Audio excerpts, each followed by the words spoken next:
Hola, comienza Justo en la Diana, el programa que analiza el hecho noticioso en todos sus círculos de acción. Les saluda Anisley Torres, hoy por Diana Valido, habitual presentadora de este espacio. En pocas horas se producirá el primer cara a cara entre dos de los hombres más influyentes de la política mundial. Los pesos pesados de un mundo que se debate entre la unipolaridad y la multipolaridad. El anunciado encuentro para este viernes entre Vladimir Putin y Donald Trump en el contexto de la cumbre del G20 en Hamburgo, Alemania, es nuestro tema hoy para poner el dardo justo en la diana.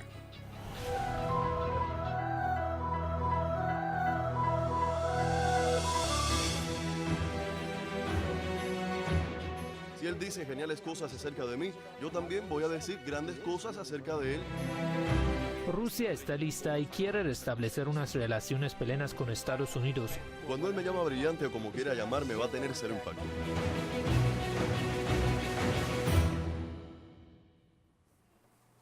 Cuando era solo el candidato republicano optando por la presidencia, Donald Trump no vacilaba en calificar al presidente de Rusia, Vladimir Putin, como un líder fuerte, un líder poderoso, con el que le gustaría incluso mejorar las relaciones bilaterales que Barack Obama había tensado al punto de reventar la cuerda por su retórica de la Guerra Fría. Les propongo rescatar el siguiente fragmento de una entrevista al Trump aspirante al despacho oval, interrogado sobre el vecino ruso. Cuando él me llama brillante o como quiera llamarme, va a tener cero impacto. Pero el hecho de que diga que puede llevarse... Creo que puedo librarme con él. ¿Cree que el día que usted se convierta en presidente de los Estados Unidos, él va a cambiar su manera de pensar? Posiblemente, es posible. Yo no lo sé, Matt. Es posible. Y esto no va a tener ningún impacto. Si él dice geniales cosas acerca de mí, yo también voy a decir grandes cosas acerca de él. Ya he dicho que es muy buen líder. Quiero decir, tú puedes decir qué cosa terrible, tan terrible, él me dijo. El hombre tiene un control muy fuerte sobre su país. Es un sistema diferente y no me gusta que exista, pero ciertamente en ese sistema, él ha sido un líder más fuerte que nuestro presidente. Tenemos un país dividido en donde Hillary Clinton con sus correos, donde nadie la vio borrar 33,000 correos.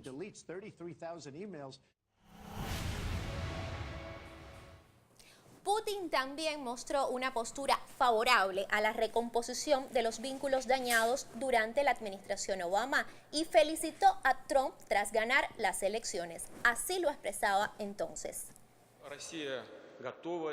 Rusia está lista y quiere restablecer unas relaciones plenas con Estados Unidos. Repito, entendemos que no será un camino fácil, pero estamos listos para hacer nuestra parte y haremos todo lo posible para devolver las relaciones rusos-estadounidenses a un camino estable y sostenible de desarrollo.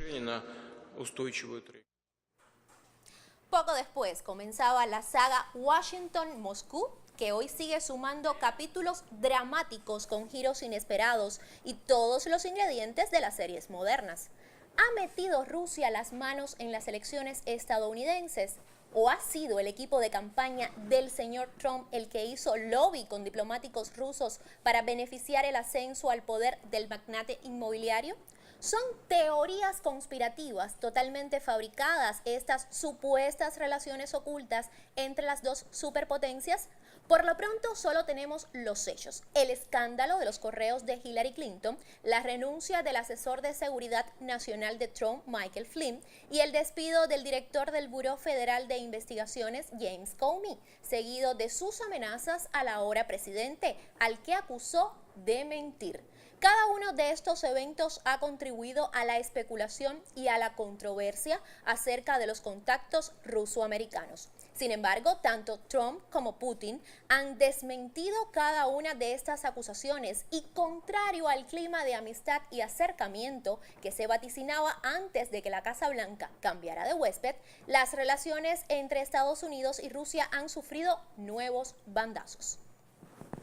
Son esas mismas asperezas las que se pretende limar en el primer contacto oficial de ambos jefes de Estado en Alemania.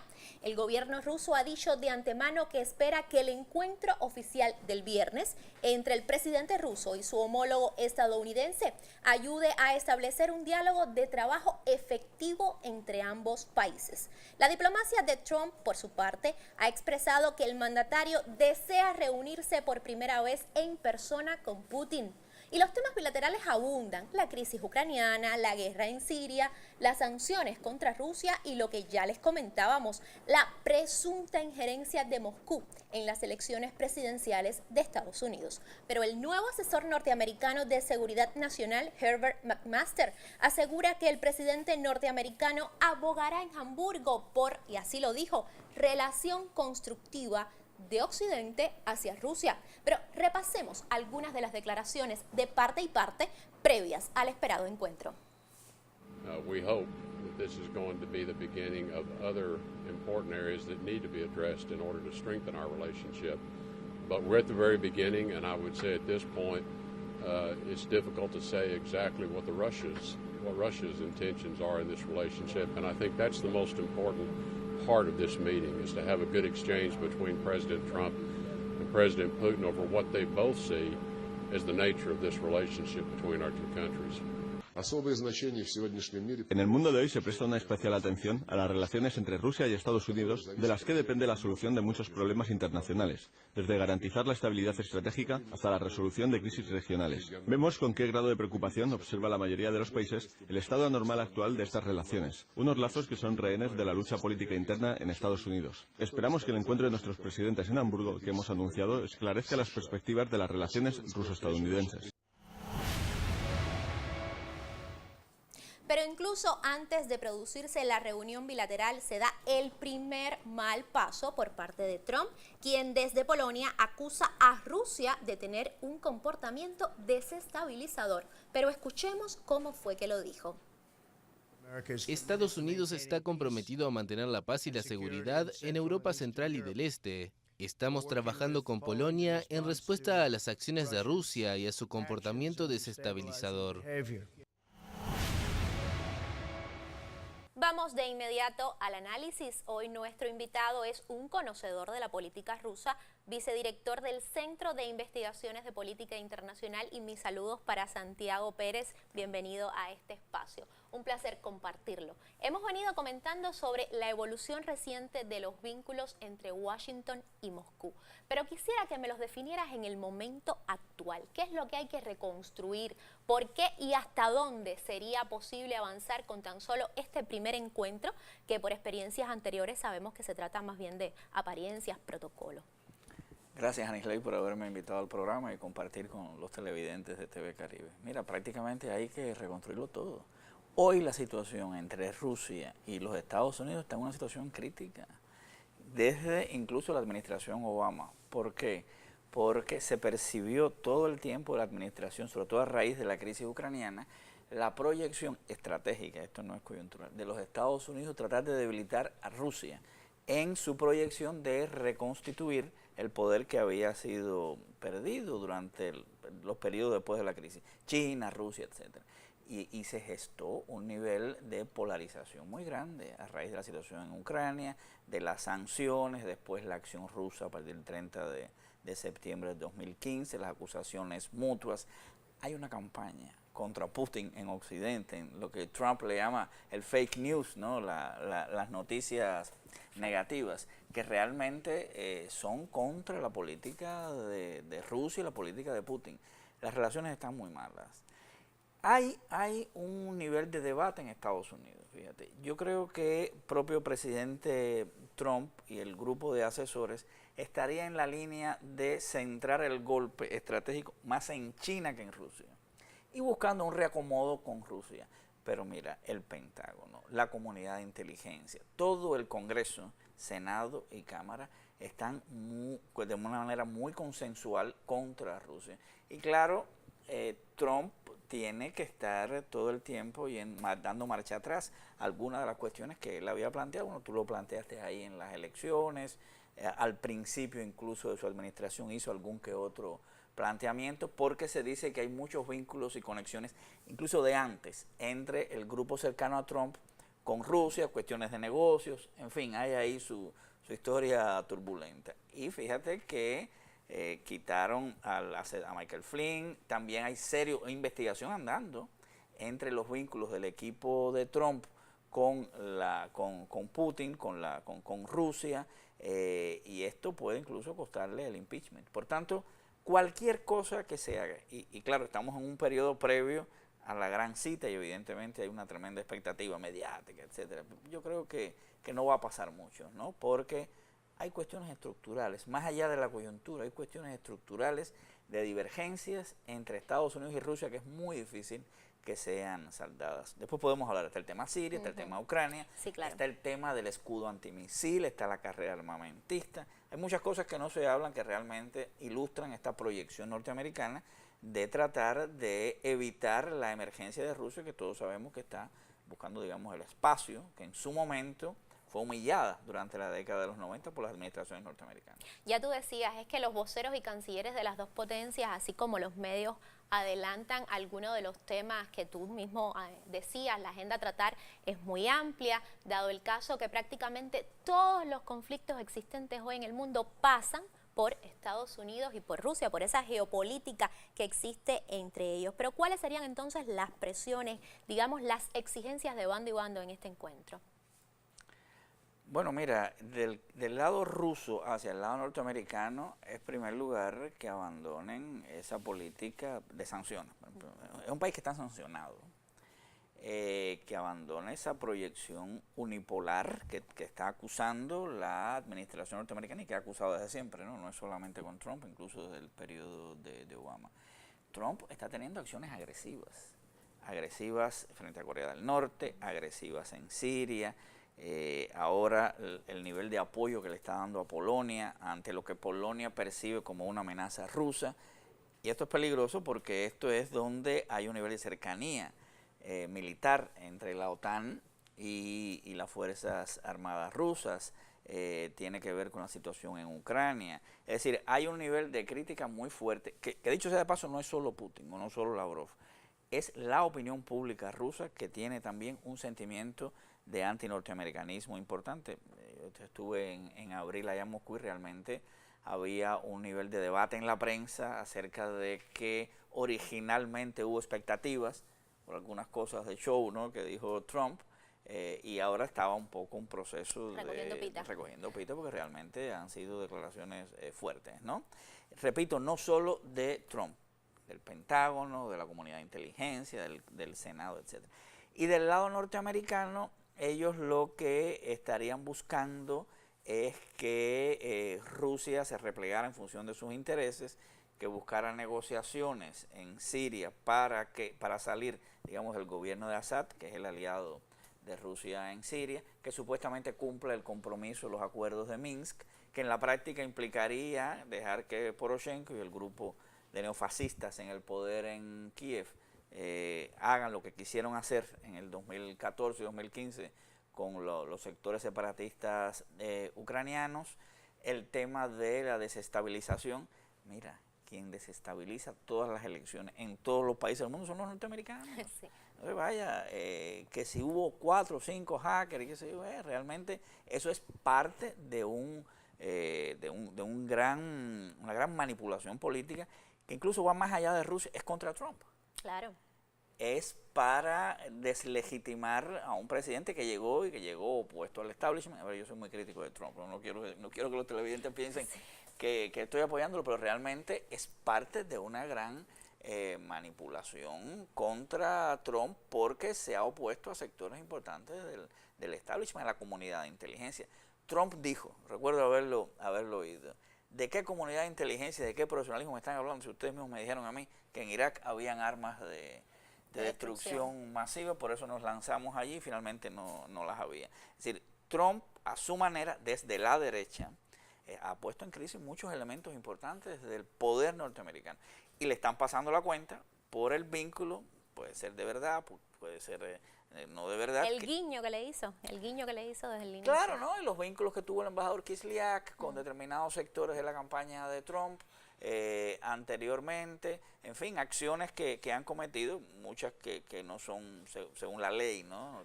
Pero Estados Unidos es muy manipulador de todo esto que qué está pasando. Y esto tiene que ver, repito, con esta histeria que hay antirrusa en Estados Unidos. Pero vamos a centrarnos en Siria, el caso sirio. Hay complejidades que obstaculizan esa buena vecindad entre Estados Unidos y Rusia porque ambas naciones combaten el terrorismo, es cierto, pero Moscú acusa a Washington de apoyar facciones anti-Damasco y así lo ha denunciado el canciller Sergei Lavrov. Y antes de que me digas tu parecer sobre este tema, yo te propongo escuchar las siguientes declaraciones del canciller. Nos parece, refiriéndonos a la experiencia de la guerra contra el terrorismo en Siria, que las fuerzas de la coalición internacional encabezada por Estados Unidos han estado apoyando al Frente al-Nusra, o como se llame. En días recientes ha estado protegiendo al Frente al-Nusra en su nueva reencarnación. Creemos que este es un juego muy peligroso y que tiene que terminar. Ya lo decía Lavrov, Santiago, cómo es de peligroso que este doble rasero de Estados Unidos, de por un lado, en la coalición internacional, combatir el terrorismo, pero por otro lado, financiar algunos de los frentes que él llama moderados. Mira, siempre la política norteamericana fue que se fuera Assad, es decir, contra el gobierno de Assad. En su momento jugaron con al-Nusra, incluso se habla de que los servicios norteamericanos jugaron con el Estado Islámico. ¿Qué pasó? Que llegó un momento que ya el propio Estado Islámico se salió de la lógica de la política norteamericana y comenzaron a hacer acciones. Y dentro de las políticas fundamentales de Trump era oponerse al Estado Islámico. Pero el objetivo sigue siendo el mismo, el de sacar del poder a Assad, que es un aliado de Rusia.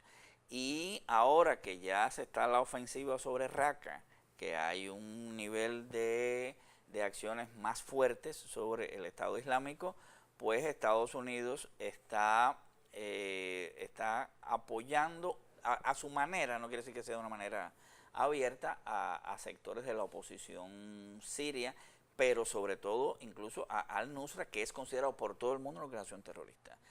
Esto no quiere decir que no haya posibilidad de coaliciones, quizás no buena vecindad, pero sí coaliciones, intereses comunes entre Estados Unidos y Rusia. Ya en su momento lo hubo en Afganistán, en el 2001-2002, pero mi percepción es que hay intereses estratégicos muy divergentes, porque Estados Unidos lo que quiere es balcanizar a Siria, como está balcanizando a todos los países de esa área en función de sus intereses petroleros y de gas, mientras que Rusia está defendiendo el tema del derecho internacional y está luchando de verdad contra el terrorismo, porque Rusia tiene un serio problema con acciones terroristas en el Cáucaso, en otros lugares de la Federación de Rusia.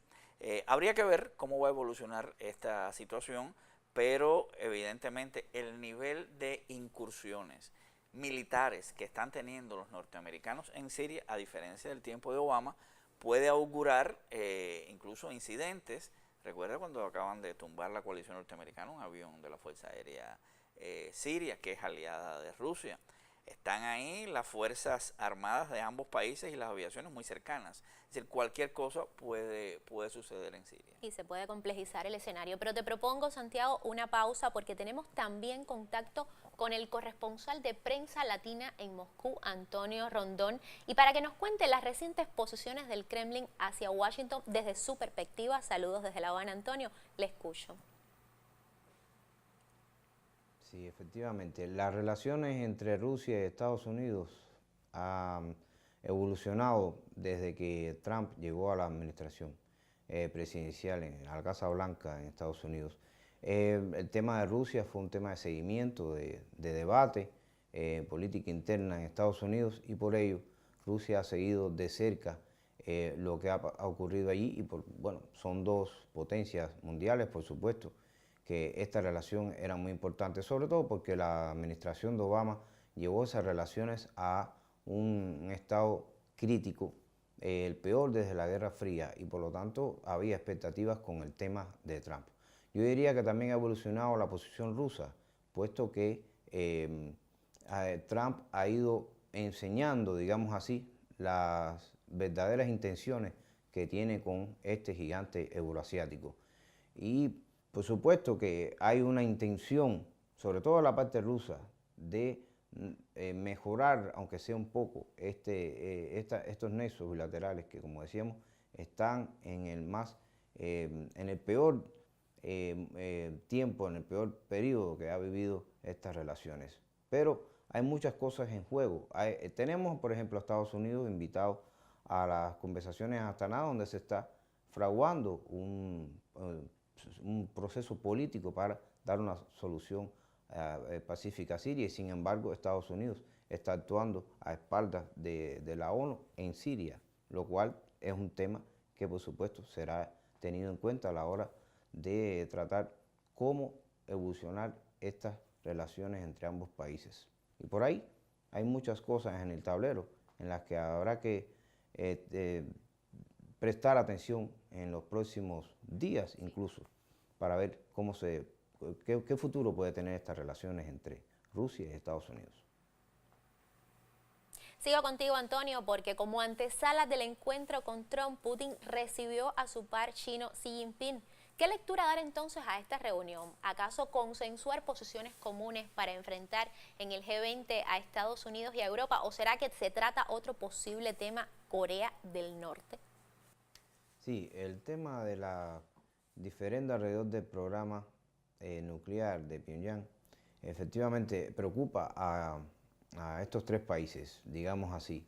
Ha habido diferencias de criterios entre Trump, el presidente chino Xi Jinping y Putin. Hubo una reunión que aunó criterios de Putin y el presidente chino en torno a qué se debe hacer para resolver el tema del diferendo en la península coreana. Por supuesto, aconsejaron a Pyongyang que suspenda o que deje de realizar pruebas nucleares y coheteriles, y a Seúl y Estados Unidos se le exigió que suspenda las maniobras conjuntas que realiza en la región, que son vistas por Pyongyang como una verdadera provocación. También China y Rusia se pronunciaron hoy contra el sistema de defensa, la instalación del sistema de defensa antimisil en esa región, el llamado THAAD, y por supuesto que ambos acordaron tener posiciones comunes y aplicar medidas conjuntas para garantizar los intereses de sus respectivas defensas. Gracias, Antonio. Apreciamos siempre tus consideraciones porque siempre buscamos la información allí donde se genera la noticia. Pero vuelvo ahora con Santiago, porque antes de este cara a cara que está por producirse ha habido llamadas telefónicas y los cancilleres se han reunido, ¿no es verdad? ¿Cómo se ha desarrollado? Sí, claro. A ver, estamos hablando de dos grandes potencias. Y hay intereses compartidos y hay grandes conflictos, pero también hay un nivel de concertaciones. Tillerson, de los primeros lugares que visitó fue Moscú. El propio canciller Lavrov lo ha visitado. Es decir, esta ha sido una visita bien preparada. Se hablaba incluso de que al principio se iba a dar el encuentro, realmente no se ha dado por todas las contradicciones que ha habido. Es correcto, ambas cancillerías lo han preparado de una manera minuciosa, pero bueno, yo alerto siempre a los televidentes, ¿no?, de que antes de cualquier encuentro de este tipo hay muchas expectativas. Vamos a ver realmente qué es lo que sucede, porque, repito, hay elementos que son estructurales, que van más allá, ¿no?, de las coyunturas. Hay muchos intereses en juego. Así es. Habrá que ver ahora cómo se desarrolla la cita del G20, que es el contexto donde tiene lugar este encuentro bilateral, teniendo en cuenta que en los foros anteriores en los que ha participado el señor Trump, la OTAN, el G7, pues ha dejado muy decepcionados a sus homólogos europeos por sus posiciones variables y desafiantes. Antes de entrar en materia, veamos cómo contribuyeron a enrarecer las relaciones entre Estados Unidos y Europa esas cumbres.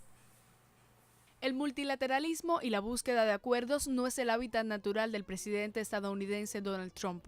En la pasada cumbre del G7 solo se llegó a la firma de un previsible comunicado sobre la lucha contra el terrorismo y a la confirmación de que, pese a la presión del resto de las potencias, Estados Unidos necesitaba más tiempo para decidir si rompía los acuerdos contra el cambio climático alcanzados en París. El medio ambiente era uno de los grandes temas que destacaban en la agenda de la cumbre, pero quedó también sepultado por la acción unilateral de Estados Unidos. Donald Trump anunció cuando llegó a la presidencia del país que no respetaría los acuerdos alcanzados en la capital francesa en 2015. El cambio climático, dijo, le parecía una estafa. La decisión del presidente Trump podría traer consigo una reacción en cadena en las demás grandes economías mundiales, afectando mayormente a los países en vía de desarrollo debido a que carecerían del debido financiamiento para el cumplimiento de las obligaciones y metas asumido por cada uno de ellos. Antes de la cita del G7, Donald Trump se estrenó en la pasada cumbre de la OTAN con un sinfín de gestos y palabras de desplante hacia sus socios de la Alianza Atlántica. El mandatario recriminó que los miembros de la OTAN deben aportar más fondos a la organización y les reprochó que no dediquen el 2% de su Producto Interno Bruto a gastos militares. Además, logró sacar un compromiso común para que la alianza entre a formar parte de la coalición internacional contra el Estado Islámico, y todo ello eludiendo cualquier compromiso explícito con el Pacto de Defensa Común de la organización. Aunque Trump hizo menciones al papel de la OTAN como garante de la estabilidad global, se felicitó a sí mismo por su implicación en la lucha contra el terrorismo, llamó perdedores a los terroristas y pidió un minuto de silencio por las víctimas de Manchester. Sin embargo, lo que va a quedar de esta reunión serán los reproches a los aliados y la exaltación de sus propias gestiones en Arabia Saudí. Karina del Valle, Justo en la Diana. Y como les he venido diciendo, el encuentro Trump-Putin tendrá lugar en el contexto de la cumbre del G20, el grupo que reúne a las economías más industrializadas y otras emergentes, más la Unión Europea como bloque. Pero les propongo ampliar sobre esta organización y la cita de Hamburgo. En su calidad de anfitriona, Angela Merkel enfrenta una tarea complicada debido a las contradicciones que marcan la cumbre del G20. En los días previos al evento, la canciller alemana comentaba que las negociaciones en Hamburgo no serían nada fáciles. Las consideraciones de los Estados miembros en torno al libre comercio, la migración y las medidas para frenar el cambio climático son algunos de los puntos que le agregarán sal a la herida. Pero la verdadera piedra en el zapato durante los días 7 y 8 de julio será el presidente de los Estados Unidos, Donald Trump. Wir sind ein Stück vorbei. Das habe ich in den letzten Tagen erlebt. Und deshalb kann ich nur sagen, wir Europäer müssen unser Schicksal wirklich in unsere eigene Hand nehmen. Merkel deja claro que Washington deja de ser un aliado confiable para Europa. El escenario se planteó en marzo cuando durante una reunión de ministros de finanzas y banqueros centrales del Grupo de los 20 terminó en discordia después de que Estados Unidos rompiera con sus aliados y forzara cambios en la declaración conjunta. En los meses que han pasado desde entonces, Washington solo ha endurecido su postura criticando repetidas veces a Alemania por su superávit comercial y anunciando formalmente que Estados Unidos se saldría del pacto climático. Esto quedó reflejado en la cuenta en Twitter del mandatario estadounidense. Tenemos un déficit comercial masivo con Alemania. Además, ellos pagan mucho menos de lo que deberían a la OTAN. Muy mal para Estados Unidos. Esto va a cambiar. Pero Trump no será el único trago amargo para la canciller, quien ha tenido varias diferencias con el presidente turco Recep Tayyip Erdogan. En este contexto, críticos de la cumbre del G20 comenzaron a marchar por las calles de Hamburgo. Las naciones industriales más grandes del G20 son las que registran la mayor cantidad de emisiones en el mundo y no hacen nada para reducirlas o no hacen lo suficiente. El cambio climático es el mayor reto en el siglo XXI y aún queda mucho por hacer, aunque Estados Unidos ya ha abandonado el Acuerdo de París. No obstante, esta negativa no debería afectarlo. Tenemos que continuar. Se lo debemos a nuestros hijos y a otras personas. Una autodenominada ola de protesta colorida, pacífica y creativa tiene lugar en favor de la protección del clima, la justicia social y la democracia. Sin embargo, los choques entre la policía y los manifestantes ya se han hecho notar. Una treintena de protestas de diversa índole bajo el lema Solidaridad sin fronteras en lugar del G20 será el telón de fondo de la cumbre. La policía está preparada para evitar una escalada de violencia con más de 15.000 agentes e incluso con una cárcel montada expresamente para los hechos que ocurran durante el evento. Liz Solío Fernández, Justo en la Diana. Y ya veíamos la actuación de Trump en las cumbres de la OTAN, del G7. No parece ser diferente la que sucederá ahora en Alemania, en Hamburgo, esta cumbre del G20. Tú hablabas de las presiones internas que tiene, pero hay quien dice que va en desventaja porque se enfrenta a todo un grupo de naciones que ya saben por dónde viene Trump. Bueno, yo creo que a él no le importa mucho, porque él tiene su política clara, su base de apoyo en los Estados Unidos, que es el movimiento de derecha, estamos hablando cerca de un 40%, y tiene una proyección muy clara, pese a la resistencia, en términos de lograr lo que él llama el America First, ¿no? Estados Unidos primero. Y la verdad que, bueno, va a llegar al G20, va a haber alguna que otra situación simpática o patética, como lo ha habido en otros foros multilaterales. No creo que el G20 vaya a cambiar mucho, y menos esta reunión. El G7 tiene otras connotaciones, pero el G20 fue un organismo que surgió a raíz de la crisis en el 2008 para buscar un reacomodo al capitalismo mundial, pero realmente ha hecho muy poco. Ha hecho muy poco porque quien tiene el poder real es el gran capital transnacional, y son, en términos de estados, los países básicamente del G7. El resto de los países, Rusia, otros países, Argentina, Brasil, los otros países que participan, realmente no tienen ese poder de decisión a nivel de la gran globalización neoliberal en curso, y que pese a problemas se mantiene para alterar significativamente los derroteros del sistema internacional en esta área.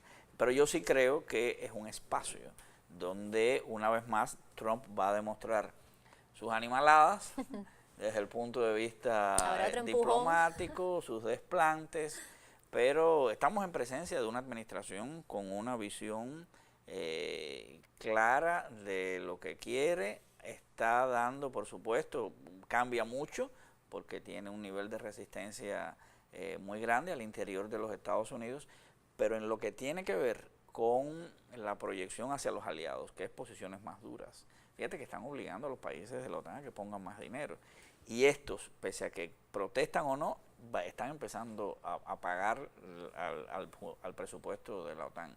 Y claro, con Rusia y con China es otra cosa. Pero en cuanto a sus aliados, las posiciones norteamericanas están siendo duras. Así que bueno, Anisley, este es un programa antes de... Sí, ya veremos. Antes del G20, que bien que los televidentes puedan ver y puedan juzgar, ¿no? Cómo van a desencadenarse los acontecimientos. Cómo enfrentarse a lo que va a pasar. Pero siempre hay varios escenarios, ¿no? Pues a lo mejor todo lo que hemos hablado aquí realmente no se cumple, o a lo mejor se cumple una parte. Ya lo analizaremos. Muchísimas gracias, Santiago, por estar acá con nosotros. Eres invitado permanente a este programa de análisis. Nosotros hacemos una pausa y ya estamos de vuelta para el cierre.